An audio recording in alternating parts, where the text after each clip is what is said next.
मासा, मन्ने तो लागे इस बार सुनीता का पैर पक्का भारी है। मन्ने भी यही लक्षण लागे हैं। 1 साल हो गया, बस अब भगवान हमारी सुन ले।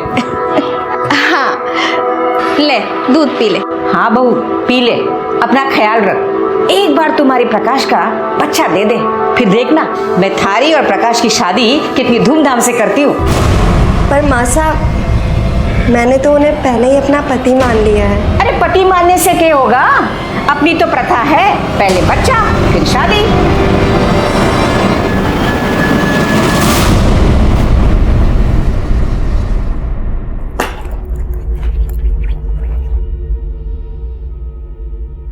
अरे क्या कर रही है तू? फिर तुझे आराम की जरूरत है।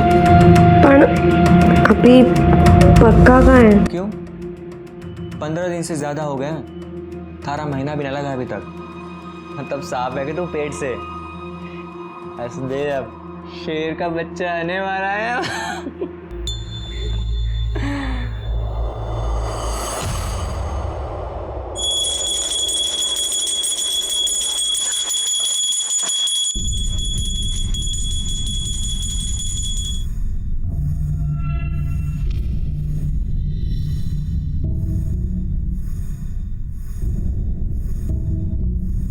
भाभी, अनिकेत।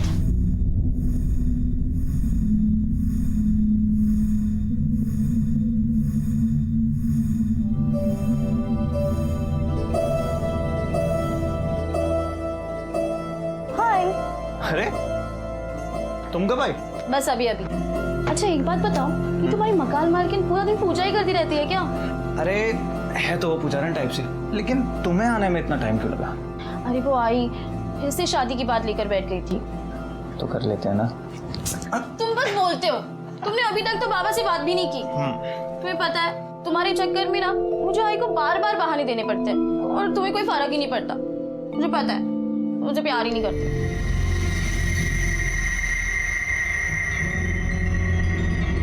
प्यार नहीं करता?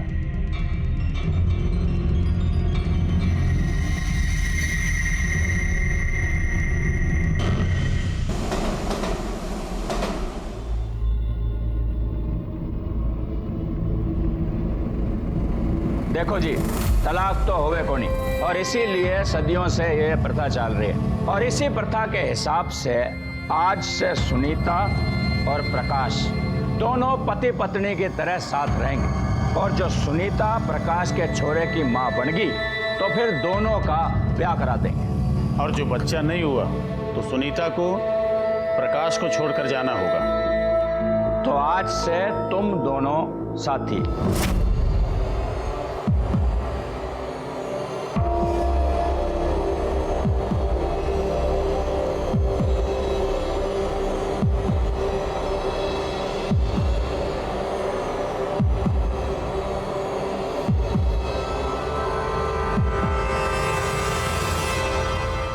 क्या ये? अरे ये क्या है? तेरा महीना चालू है ना? हाँ? अरे चालू है ना? मतलब तू इतने दिनों से एक घर में सबको उल्लू बना रही थी, सबको यहां लग रहा है कि तू पेट से। अभी अभी शुरू हुआ है। अच्छा, अरे 1 नंबर की झूठी है तू, झूठी। मासा, मासा। क्या हुआ प्रकाश? अरे ये पेट वेट से ना है। क्या? बस अब बहुत हो चुका, तू तो बच्चा जनने से रह गई। अरे बंजर है तो बंजर। कि अब मैं मधु दिशा को फोन करती हूँ और कहती हूँ कि पंचों को यहाँ बुलाए। अब जो भी फैसला होगा ना, पंच ही करेंगे, समझे तू?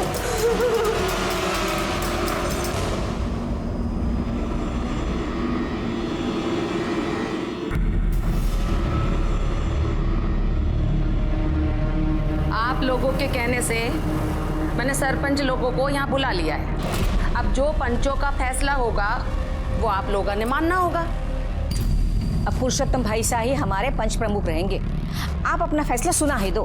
गोपाल, थारी छोरी माँ ना बन सकती, और जो छोरी माँ ना बन सके उसकी शादी नहीं हो सकती। अपनी छोरी को ले और चल जाए यहाँ से। ना सरपंच साहब, मारे पे ऐसा जुल्म ना करो। अब जरूरी तो नहीं ना कि कभी मारे अंदर ही हो। जहाँ में भी तो कमी हो सकती है ना। जे एक बार डॉक्टर के पास चेक करा लेते तो अच्छा होता। तू मन्नी नामर्द भुला रही है। हमारा टेस्ट कराने के लिए डॉक्टर के पास जाने की जरूरत नहीं है। हमारा बीज किसी और के कोख में पल रहा है। काश, क्या बोल रहा है तू? जो कह रहा हूं वही सच है। तो कौन है छोरी? बुला उसको।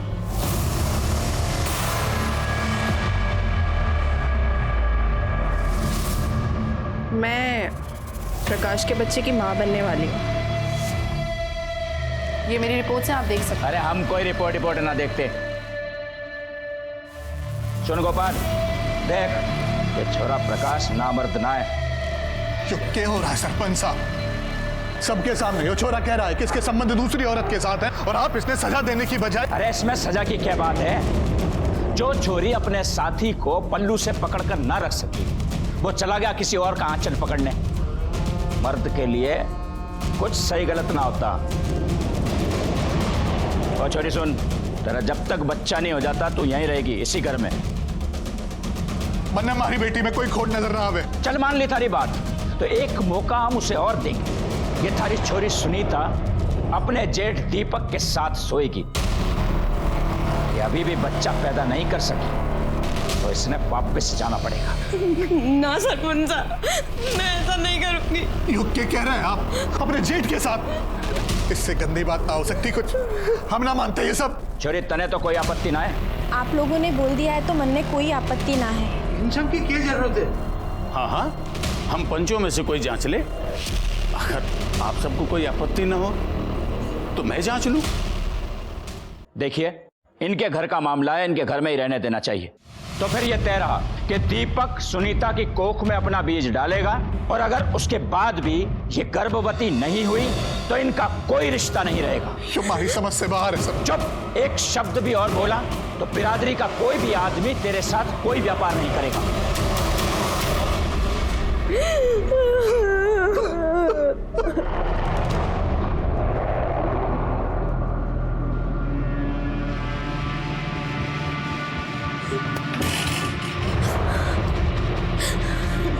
आप ऐसा नहीं कर सकते।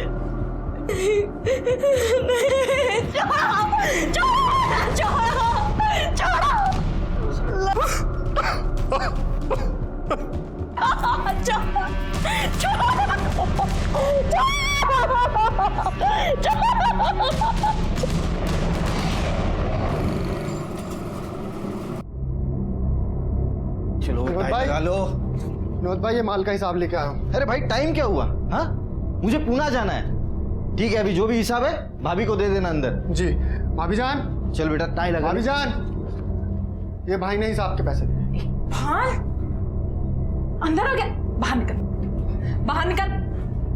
कितनी बार बोला है मैंने तुझे कि मेरे पूजा घर में मत आया कर, लेकिन अरे ठीक है ना, जाने दो ना, उसमें क्या इतना। ऐसे कैसे जाने दूं? एक बार में कोई बात समझ में नहीं आती? जरा सी भी अकल नहीं है इसे। क्या बात हो गई भैया? अरे कुछ नहीं, घर का ही आदमी। चलो, मुझे देर हो रही है, मैं निकल रहा हूँ। हाँ चलो, मैं तुम्हें छोड़ देता हूँ। चलो चलो, स्कूल चलेंगे साथ में। ये चल बेटा, चलो आओ। बाय। Bye bye. बाय। चलो बाय बाय बाय। हिसाब ले लेना ठीक से। हाँ ठीक है, बाय। हाँ बाय बाय बाय बाय।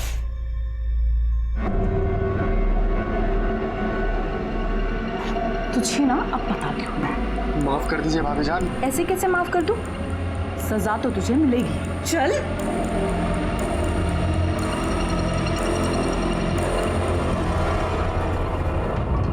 महीना हो गयो थारी छोरी के कोख में दीपक का बीज गिरे हुए। फायदा तो हुआ कौनी? अब तो तू मानेगा ना कि थारी छोरी बंजर है। अरे इन लोगों ने थारी बेटी को साल भर रखा, खिलाया पिलाया, फिर इनके भी तो समय का नुकसान हुआ ना। ये प्रकाश का इतने दिन में छोरो भी हो जातो और शादी भी हो जाती। अब हर जाने के 30 लाख रुपए तने इनको देने पड़ेंगे। और सुन भाई छोरा, अब तू नई लड़की के साथ रह सकता है। अगर उससे कोई छोरा छोरी हो गयो तो थारी शादी करवा देंगे। यो क्या कह रहे हैं साहब? यो हमारी छोरी के साथ अन्याय होगा। क्या अन्याय की बात कर रहा था? ये छोरे के अगर थारी छोरी के साथ बच्चा हो जाता तो प्रकाश थारे को पैसे देता कि नहीं? अब हर जाने के पैसे तू देगा। और एक बात, ये थारी छोरी की शादी अब ऐसे आदमी से होगी जिसकी पत्नी का स्वर्गवास हो गया है और अपने पीछे वो बच्चों को छोड़ गई है। पंचा, मैं करूंगा सुनीता से शादी। आप सबने तो पता है हमारी बीवी पिछले साल मर गई थी एक बच्चा छोड़ के। तो तय रहा कि सुनीता की शादी केशव के साथ होगी, क्यों भाइयों? हाँ। ये कैसे लोग थे? ये कैसी प्रथा थी? आखिर किसी को भी सुनीता के जिंदगी का इस तरह से फैसला करने का अधिकार किसने दिया था? पंचों ने सिर्फ सुनीता के रिश्ते का ही नहीं, उसकी जिंदगी का फैसला कर दिया और सुनीता के पास कोई चारा नहीं बचा था। उसके पिता गोपाल ने हर्जाने की रकम भरी और सुनीता की शादी केशव से करा दी गई। इसके ठीक 3 महीने बाद एक ऐसी घटना घटी जिसका किसी को भी अंदेशा नहीं था।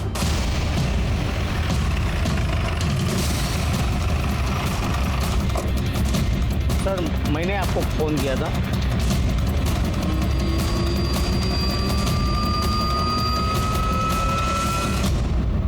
गले पर नाखून के निशान, चेहरे पर खरोंचें। लगता है इसे मारने से पहले इसके साथ रेप किया गया है या फिर मॉलेस्टेशन। तो देखने से शादीशुदा लगती है। हो सकता है किसी ने यहाँ अकेले देख के इसका रेप और फिर मर्डर कर दिया।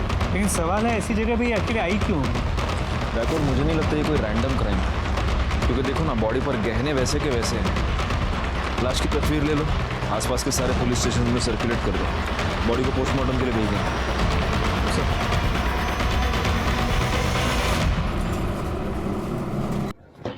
सर, बैकवर्ड, उस लड़की के बारे में कुछ पता चला? नहीं सर, किसी ने उसे वहाँ आते जाते नहीं देखा था और ना ही उस रास्ते पे कोई सीसीटीवी कैमरा है। आसपास के पुलिस स्टेशन में भी ऐसी किसी लड़की की कोई मिसिंग कंप्लेंट नहीं है। फिलहाल मैंने उसकी फोटो को आसपास सर्कुलेट कर दिया। नमस्ते साहब, साहब मेरी पत्नी कहीं चली गई है। उनकी कोई फोटो है आपके पास? जी साहब।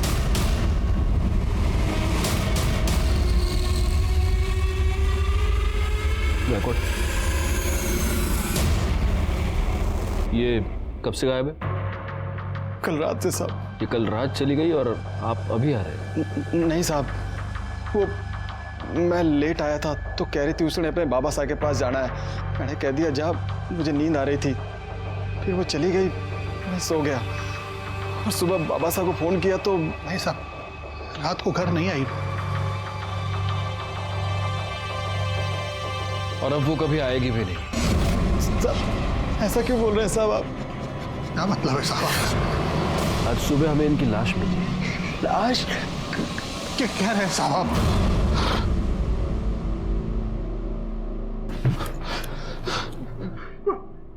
आप मुझे एक बात बताइए, आप दोनों का आपस में कोई झगड़ा हुआ था? नहीं साहब। आपकी किसी के साथ कोई दुश्मनी? नहीं साहब। अच्छा, आपकी बीवी मोबाइल तो रखती होगी? नहीं साहब, उसने अपने बाबा साहब से ही बात करनी होती थी तो मेरे मोबाइल से कर लेती थी साहब। बैकवर्ड,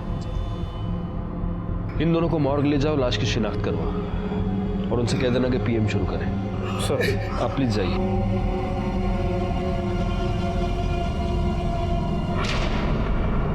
पर पापा कुछ कीजिए ना। मेरी तो कुछ समझ में नहीं आ रहा बेटा, मैं क्या करूं? पर पापा बात तो करके देखिए एक बार। देख बेटा, अभी मैं कोटा में हूँ, 15 दिन के बाद आऊंगा, फिर देखूंगा क्या करना है। ठीक है, प्रणाम।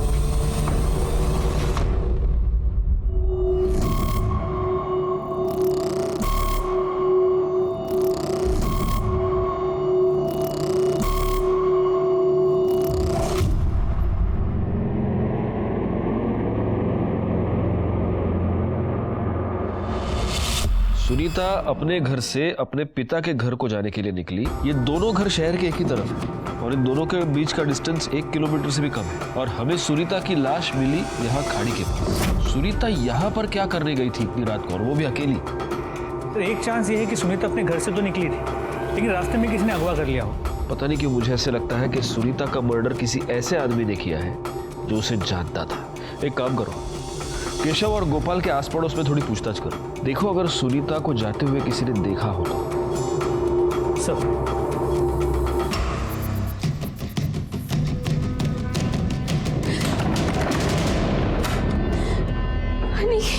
क्या हुआ? क्या हुआ? अरे तू रो क्यों रही है, पहले ये बता मुझे। आरिफ मेरी शादी को लेकर बहुत परेशान है।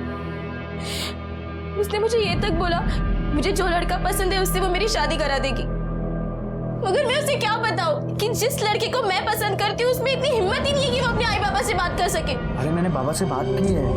प्लीज कुछ करो, मैं नहीं रह सकती तेरे बिना। अरे तू टेंशन मत ले, मैं तेरी आई से भी बात करूँ। चल रो मत, चुप, शाबाश, चुप चुप चुप रोते नहीं।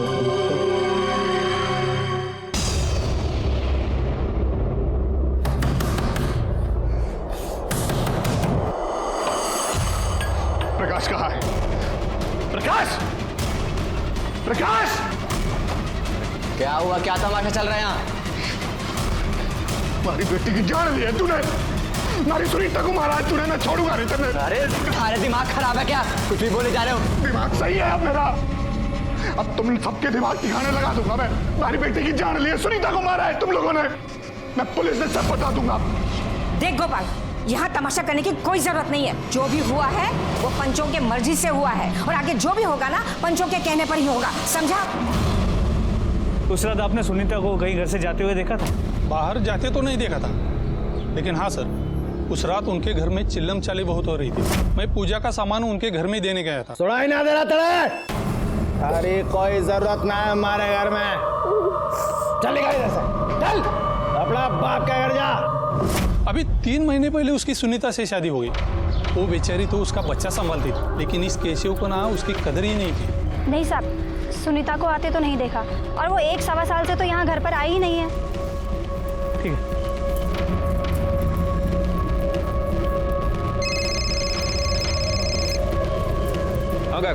गोपाल के पड़ोसी ने बताया कि ये सुनीता पिछले 1-1.25 साल से यहाँ घर पे आई ही नहीं है।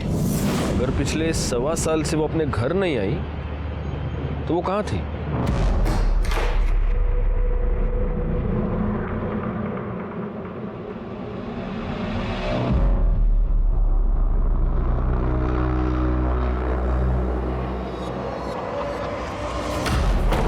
ये क्या कर रही हो अंजू? मैंने मना किया नहीं सब कपड़े दिन में पहनने को।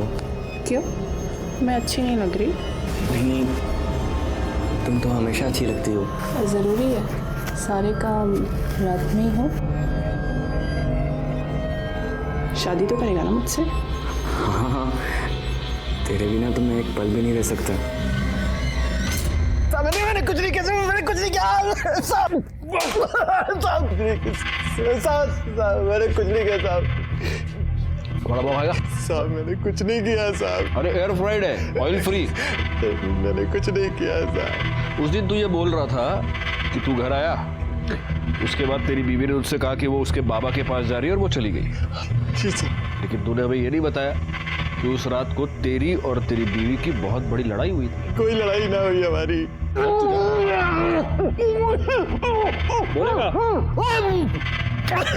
बोलेगा? मैं नशे में आया था तो वही लड़ाई करने लगी साहब। जे तूने कहा रोज रोज की नौटंकी लगा रखी है, किसी की कोई परवाह ना है तन्ने। अरे अपने टावर ने देखा कदे?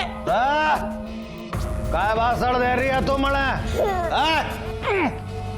ला ला मेरे बच्चे को, मैं संभाल लूंगा इसे। अरे कोई जरूरत ना है हमारे घर में, चलेगा इधर से, चल अपना बाप के घर जा। फिर वो वहां से चली गई साहब। झूठ बोल रहा है तू? नहीं साहब नहीं। तुम दोनों की लड़ाई हुई और तूने गुस्से में आकर उसे मार दिया, और उसके बाद तूने उसकी लाश को खाड़ी के पास फेंक दिया। नहीं नहीं साहब, मैं नशे में आया था, मैं सो गया था उसके बाद। ऐसे सच नहीं बोलेगा तू। करड़े, बाकी की मिर्ची तुम खिला देना। नहीं साहब, मैं कुछ नहीं किया साहब। सर सुनीता की पोस्टमार्टम रिपोर्ट, उसका मर्डर गला दबा के किया गया था। वो 2 महीने प्रेग्नेंट थी, और सर उसका रेप भी हुआ था, और रेप में प्रोटेक्शन यूज़ किया गया। सर इसके अलावा उसके बॉडी में किसी जड़ी बूटी के ट्रेसेस मिले, बहुत पुराने हैं। मतलब मेरा शक सही निकला गायकवाड़, सुनीता का मर्डर कोई रैंडम क्राइम नहीं, यहाँ तक कि मर्डरर ने उसे रेप करने से पहले प्रोटेक्शन यूज किया है।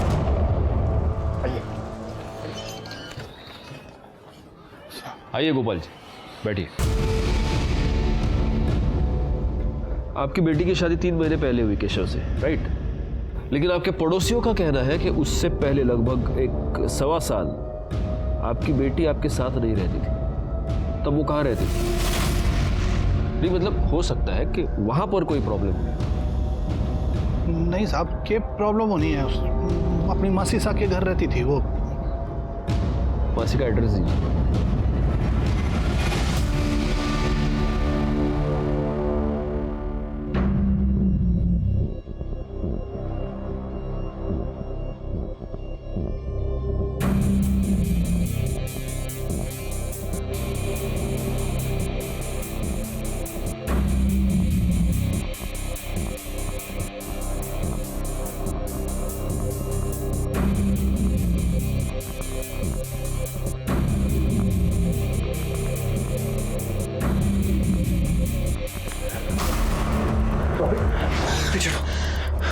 बहुत अच्छे लगते हो मुझे, सच में बहुत अच्छे लगते हो मुझे। भाभी ये सब गलत है भाभी। कुछ भी गलत नहीं है। मैं पल्लवी से प्यार करता हूँ भाभी, हटो आप। मुझे कुछ नहीं पता। अरे हटो ना। हम सबने क्यों बुलाया है? जी वो गोपाल का फोन था। पुलिस वालों को सुनीता के बारे में सब कुछ पता चल गया कि वो यहाँ 1 साल से रह रही थी। अरे तो जब पुलिस आती तब बुला लेती, अब क्या यहाँ बैठे रहे उनके इंतजार में?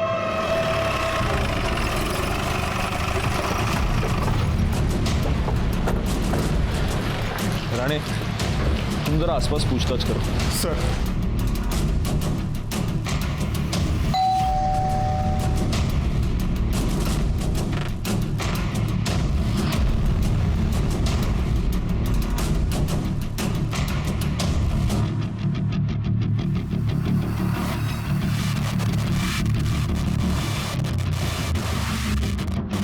सुनीता यहीं रहती थी?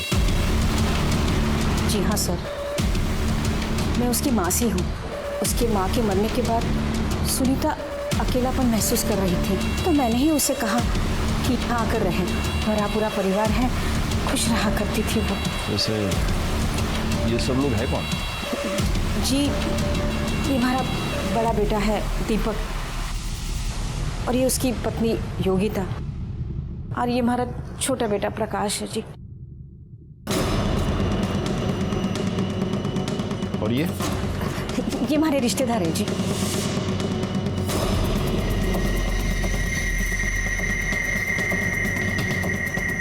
और आप? ये भी हमारे रिश्तेदार हैं। सुनीता की किसी के साथ कोई लड़ाई, कोई झगड़ा घर में या बाहर? नहीं जी साहब, गाय थी वो हमारी, उसका भला किसी के साथ क्या झगड़ा हो सकता है? सुनीता बहुत प्यारी बच्ची थी साहब, उसके बारे में सुना तो बुरा लगा। गायकवाड़, हो ना हो ये लोग जरूर हमसे कुछ छुपा रहे हैं। सर, ये सुनीता के बारे में कुछ बताना चाहते। वो प्रकाश की बीवी है। प्रकाश की बीवी? लेकिन हमें तो ये बताया गया कि ये उसकी मासी का घर है। नहीं साहब, हमें तो हमेशा यही लगा कि वो प्रकाश की बीवी है।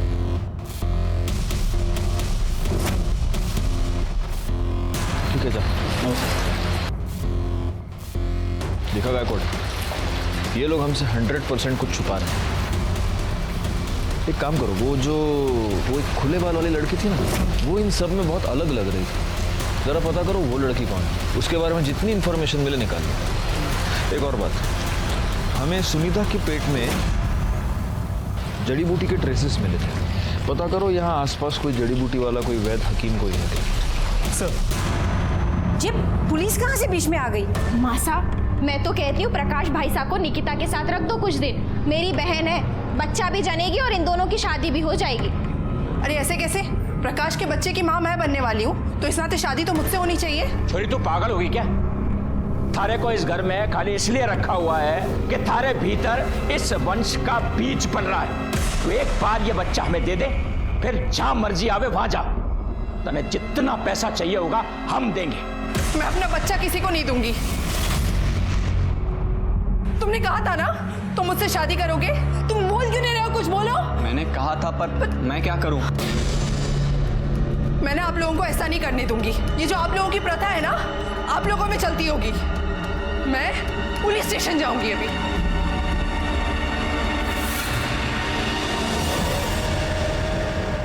सर, सुनीता के घर में जो घुंघराले बाल वाली लड़की है उसकी इन्फॉर्मेशन मिल गई है। सर उसका नाम अंजू है, एक्ट्रेस है, छोटे मोटे रोल करती है, यूपी की रहने वाली है।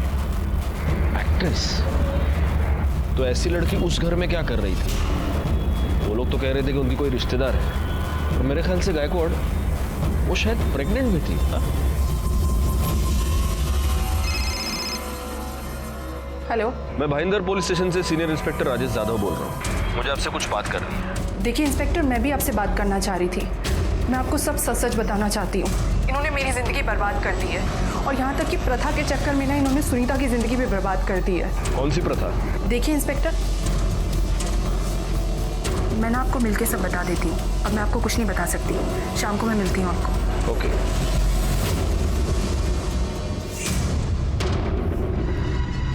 अरे छोड़। तो एक बात बता, तू मेरा काम करेगा या नहीं करेगा? क्यों? तेरा मन भर गया ना मेरे से? इकबाल, ऐसे बात मत कर कि तुझे मुझसे प्यार हो गया है। हम दोनों एक दूसरे के साथ सिर्फ अपने अपने मतलब के लिए। इकबाल, मुझे अनिकेत चाहिए, कुछ कर।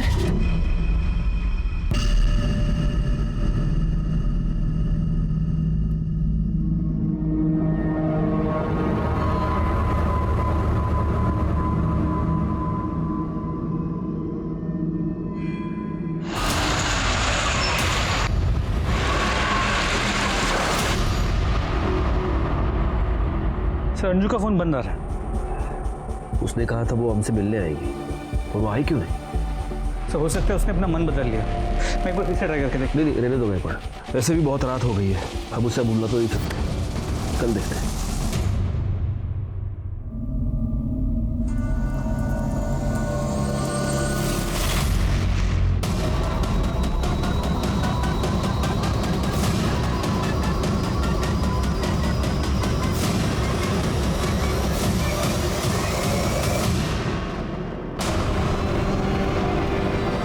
तो अंजू है।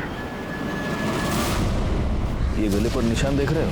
बिल्कुल सुनीता की तरह इसके गले पर भी निशान है। इसका मतलब इसे भी गला दबा कर मारा गया है, और हो सकता है सुनीता की तरह इसके साथ भी पहले रेप हुआ हो। गायकवाड़, अंजू फोन पे मुझे ये बता रही थी कि प्रकाश उसे फंसाने की कोशिश कर रहा था। वो सुनीता के बारे में हमें कुछ बताना चाहती थी। हो सकता है प्रकाश को ये पता चल गया हो, और इसलिए प्रकाश ने इसे अपने रास्ते से हटा दिया। ये प्रकाश जहां पर भी है उसको उठा कर लाओ। सर, बॉडी पोस्टमार्टम ला पाठवून द्या। अंजू के कत्ल से ये साफ हो गया कि कोई ऐसा था जो ये नहीं चाहता था कि अंजू हमसे आकर मिले। मुझे सबसे ज्यादा शक प्रकाश पर था। जहां एक तरफ मैं अंजू और सुनीता के मर्डर केसेस को सॉल्व करने में लगा हुआ था, वहीं पर मेरे पास एक ऐसा ही केस बहुत जल्द आने वाला था।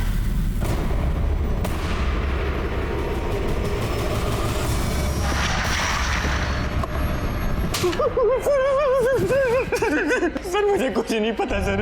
अंजू की हमसे बात हुई थी, तब उसने हमें यह बताया कि तुमने उसे फंसाया। सर मुझे कुछ नहीं पता, वैसा क्यों बोल रही थी? वो तुम्हारे बच्चे की मां बनने वाली थी। नहीं सर।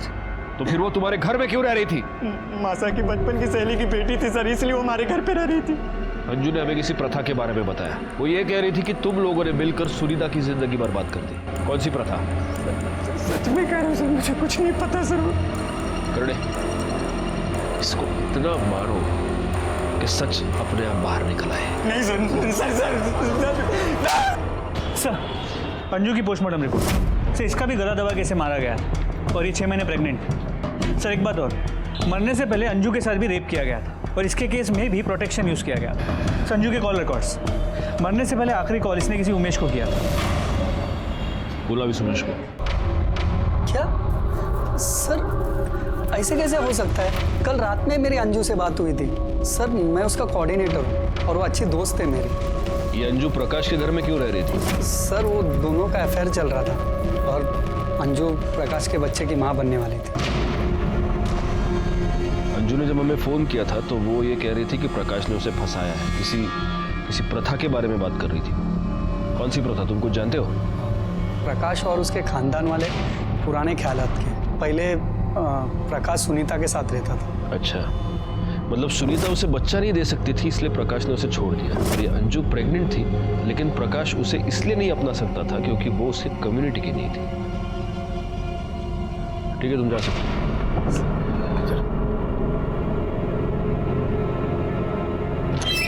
सर, गोपाल के अकाउंट में 30 लाख रुपए जमा हुए। 30 लाख? इतनी बड़ी रकम?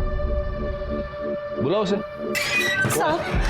साहब मेरी बच्ची सरकारी कॉलेज लगेली, लेकिन अभी तक घर पे नहीं आई है। साहब मैंने उसके सारे दोस्तों को पूछ लिया, लेकिन उसका कहीं पे कोई पता नहीं है। आपके पास उसकी कोई फोटो है?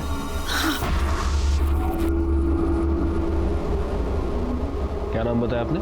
पल्लवी। रानी, फोटो सर्कुलेट करो, इनसे नंबर ले लो और नंबर ट्रेस पे डालो। अगर घर के बाहर, कॉलेज के बाहर कोई सीसीटीवी कैमरा हो, उसका फुटेज निकलवाओ, दोस्तों से पूछताछ करो। तुम्हें अंशा था। आइए। मुझे समझ में नहीं आता मैं आपसे क्या कहूं। आपकी बेटी का खून हुआ, लेकिन फिर भी आपने इस प्रथा के बारे में हमें नहीं बताया। मैं डर गया था, यो मैं आपको अपनी प्रथा के बारे में बताता तो तुम्हारे को भी मार देते हो लोग।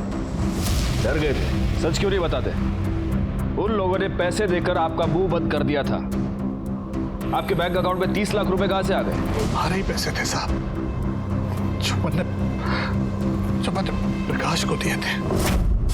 मैं माँ बनने वाली हूँ, वो भी केशव के बच्चे की। आप लोगों ने परंपरा के नाम पर क्या क्या नहीं किया मेरे साथ, यहाँ तक कि हमारा बलात्कार भी करवाया। अब तो आप लोगों को यकीन हो गया ना, बंजर नहीं हूँ मैं। हमारे को हमारे हरजाने के 30 लाख रुपए वापस चाहिए। एक बार फैसला हो चुका है, तन्ने 1 रुपया भी ना मिलेगा। थूकती हूँ मैं आपके इस फैसले पर। मुझे मेरा पैसा भी चाहिए और न्याय भी, वरना एक एक को जेल भिजवा दूंगी मैं। सुनीता के मरने के बाद हमारे ऊपर दबाव बनाया उन लोगों ने। हमारे से कहा कि अगर मैंने पुलिस के सामने अपना मुंह खोला तो हमारे साथ बिरादरी का कोई आदमी व्यापार धंधा नहीं करेगा, और मुंह बंद रखने के लिए हमारे पैसे भी वापस कर दिए।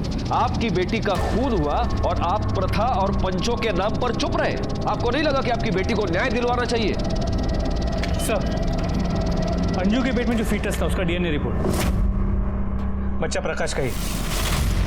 अरे मुझे क्यों मार रहे सर? क्योंकि डीएनए रिपोर्ट से साबित हो गया है कि अंजू तेरे ही बच्चे की मां बनने वाली थी।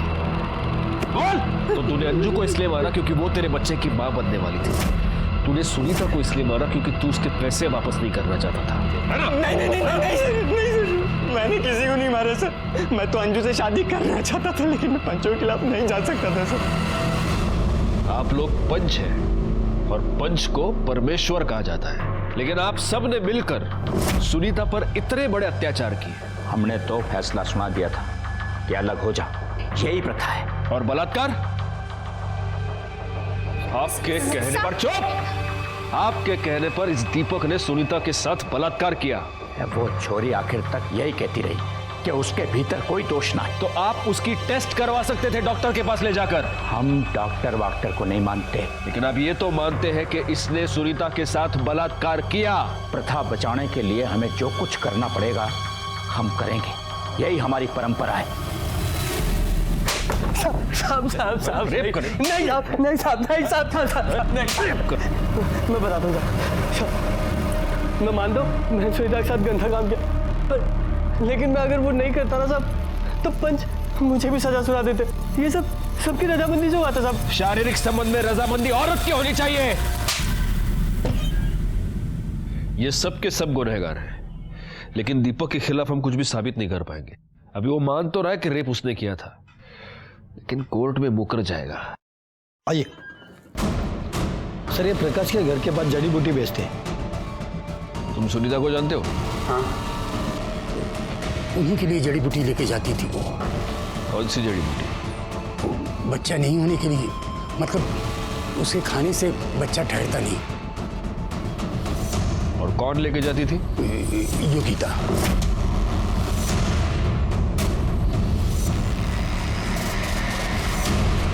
तो तुमने सुनीता को वो जड़ी बूटी खिलाई ताकि उसका बच्चा न ठहरे।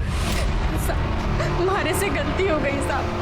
मैं ना चाहती थी कि वो माँ बने, इसलिए मैं 1 साल तक उसे दूध में जड़ी बूटी मिलाकर देती थी। मैं मानूं साहब, मेरे पति ने उसके साथ गलत काम किया, उसके बाद भी मैं उसके घर जाती थी। ले तू ये लड्डू खा, इसमें खास जड़ी बूटी है। ले, इससे तुझे ताकत भी आएगी और तेरा बच्चा भी ठहर जाएगा। एक बार बस तू माँ बन जा, फिर प्रकाश से शादी तेरी मैं करा के दूंगी। खा खा खा। क्यों किया तुमने ऐसा? साहब मैं चाहती थी कि हमारी बहन की शादी प्रकाश से हो जाए। और अंजू? अंजू को भी तुम लोगों ने मिलकर मारा क्योंकि तुम लोग ये जानते थे कि वो प्रकाश के बच्चे की माँ बनने वाली है और वो हमसे मिलने वाली है। नाना साहब, मैं मानती हूँ कि मैंने गलत काम किया, लेकिन मैं सच बोल रही हूँ साहब, मैंने किसी की जान ना ली साहब। पाटिल मैडम, इनसे जरा अपने तरीके से पूछताछ कीजिए और तब तक कीजिए जब तक ये सच ना बोले। सर, पल्लवी का कॉल रिकॉर्ड। पल्लवी का मोबाइल उसके घर के आगे ही बंद हो गया था। लास्ट कॉल उसने किसी अनिकेत को किया था जो अंधेरे में रहता है। इस अनिकेत के साथ उसकी हमेशा बातें हुआ करती थी। उसके घर जाके पता करो। सर।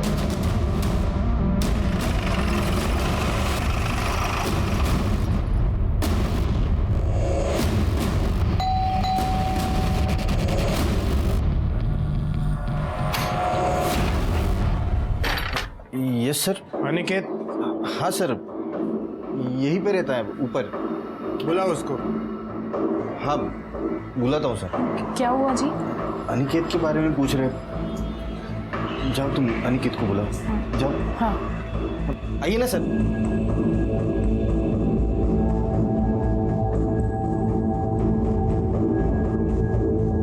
क्या हुआ सर? पल्लवी को जानते हो? हाँ सर, मेरी दोस्त है। सिर्फ दोस्त? गर्लफ्रेंड है सर। तुम्हारी गर्लफ्रेंड अपने घर से गायब है। क्या पल्लवी गायब है? कॉलेज के लिए निकली थी, अपने घर पे वापस नहीं आई। मैं खुद उसका फोन कब से ट्राई कर रहा हूँ। कहीं तुमने तो उसे छुपा कर नहीं रखा? सर मैं ऐसा क्यों करूंगा सर, मैं तो उससे प्यार करता हूँ। आप चाहे तो देख लीजिए, मैं यहाँ पर किराए पर रहता हूँ, ये मेरे मकान मालिक है। करडे सर्च करा सगळीकडे। सर। अरे आप रुकिए, आप अंदर नहीं जा सकती, वो मेरा पूजा घर है। देखिए, हमें सिर्फ पल्लवी को ढूंढना है। लेकिन मेरे पूजा घर में कोई कदम नहीं रखेगा, और जो अंदर जाना है तो आप कोर्ट से ऑर्डर लेकर आइए बस। देखिए सर प्लीज सर, आप पूजा घर छोड़ के बाकी सब जगह पे देख लो ना सर। क्या है ना सर, मेरी बीबी किसी को भी अंदर जाने नहीं देती है। ठीक है बाबा, चेक करो। सर वो यहाँ नहीं है, मैं उससे बहुत प्यार करता हूँ और वैसे भी मैं उसके लिए बहुत परेशान हूँ। ठीक है, तुम्हें हमारे साथ इंक्वायरी के लिए चलना पड़ेगा। ठीक है सर।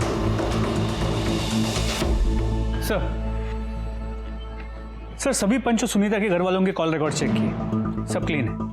इनमें से ना तो कोई भी उन जगहों पे था जहाँ पे सुनीता या अंजू की लाश मिली, और ना ही इनमें से कोई भी किसी भी हिस्ट्री शीटर के कांटेक्ट में रहा है। मोबाइल लोकेशन मैच नहीं हो रहा, इसका मतलब ये नहीं गायकवाड़ के आदमी वहां पर नहीं था। वैसे देखा जाए तो ये सुनीता बहुत ही साधारण किस्म की महिला थी। उसके लाइफ में कौन कौन हो सकता है? उसका पति जो उसको मारता पीटता था, फिर ये प्रकाश, ये पंच, इनके अलावा और कौन हो सकता है? सर, हमने पल्लवी के बॉयफ्रेंड अनिकेत के घर पे तलाशी ली, पल्लवी वहां पे भी नहीं मिली। तेरा पल्लवी की फाइल दे।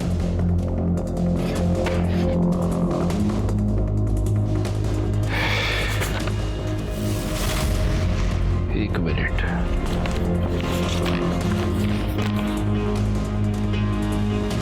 रानी, ये पल्लवी के बॉयफ्रेंड का नाम अनिकेत मंदर है? जी सर।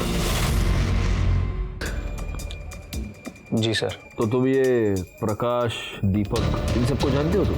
हाँ सर, वो मेरे रिलेटिव है सर। तो तुम ये भी जानते होगे कि तुम्हारी कम्युनिटी में हाल फिलहाल में 2 मर्डर्स हुए? नहीं सर, मैं इन मर्डर के बारे में कुछ नहीं जानता।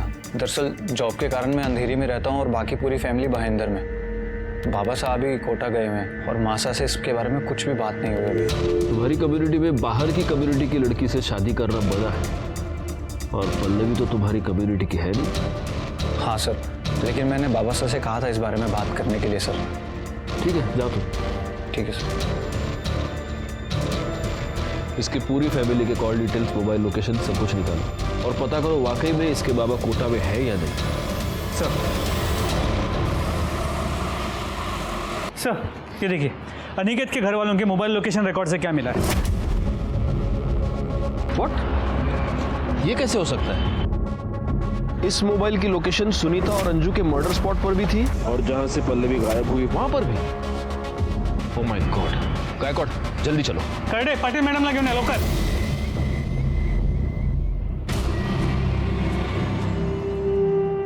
हाँ मास्टर, मैं घर आ रहा हूं।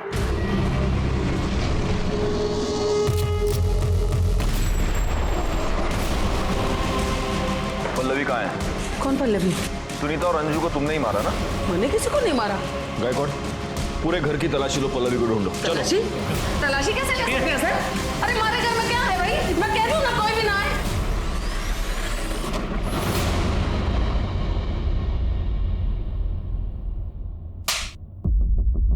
तो आपने सिर्फ पल्लवी को किडनैप नहीं करवाया, आपने सुनीता और अंजू की जान ले ली। मरवाया नहीं साहब, अपने हाथों से मारा है मैंने। हमारे दादा साहब मुंबई में आके बसे थे, धीरे धीरे सब लोग आने बसाया था उन्होंने। तो मारी और मारे भाई पुरुषोत्तम की तो ये जिम्मेदारी बनती थी ना कि हम अपनी प्रथा को खराब ना होने दें। मैं किसी भी हाल में अपनी रीत बंद और प्रथा को खराब नहीं होने दे सकती थी साहब। इसीलिए मैंने उन दोनों सुनीता और अंजू को मारा। और जब मैं उन दोनों को सजा दे सकती थी तो उस छोरी पल्लवी को कैसे छोड़ देती? उसने तो हमारा बेटा बहकाया था साहब, उसे तो सजा मिलनी ही चाहिए थी। आपकी इस बेतुकी प्रथा की वजह से आपने 3 लड़कियों की जिंदगी बर्बाद कर दी और 2 की जान ले ली। शर्म आनी चाहिए आपको। आज तक मैंने यह सुना था कि औरत औरत की दुश्मन होती है, आज मैंने देख लिया। मधु और अनिल को उनके किए की सजा मिली। प्रथा की आड़ में दोनों ने बहुत ही संगीन अपराध किया था। दीपक ने सुनीता का रेप किया था, लेकिन ये बात हम साबित नहीं कर पाए। कोर्ट में किसी ने भी मुंह नहीं खोला। इतना सब कुछ हुआ, मेरे मन में बस एक सवाल है, क्या किसी को भी इस बात की दस्तक नहीं मिली थी कि ये बेतुकी प्रथा आगे जाकर इतना बड़ा आपराधिक रूप ले लेगी? पंचों ने सुनीता का रेप उसके जेठ से करवाया, लेकिन उसके खिलाफ किसी ने भी आवाज नहीं उठाई, यहाँ तक कि उसके पिता गोपाल ने भी नहीं, सुनीता के मर जाने के बाद भी नहीं। हमारे देश में ऐसी कई प्रथाएं हैं। इन प्रथाओं के नाम पर बड़े लोग छोटे लोगों का शोषण करते हैं, क्योंकि वो ये जानते हैं कि अगर वो इन प्रथाओं का ढोंग नहीं रचेंगे तो समाज में उनका स्थान खतरे में आ जाएगा। इसीलिए ऐसी प्रथाओं का बंद हो जाना ही हमारे लिए सही है। इसी के साथ मैं सीनियर इंस्पेक्टर राजेश जाधव आपसे विदा लेता हूं। दोबारा मिलूंगा, तब तक सतर्क रहिए और देखते रहिए क्राइम पेट्रोल दस्तक, क्योंकि मकसद बताना नहीं, बचाना है। जय हिंद।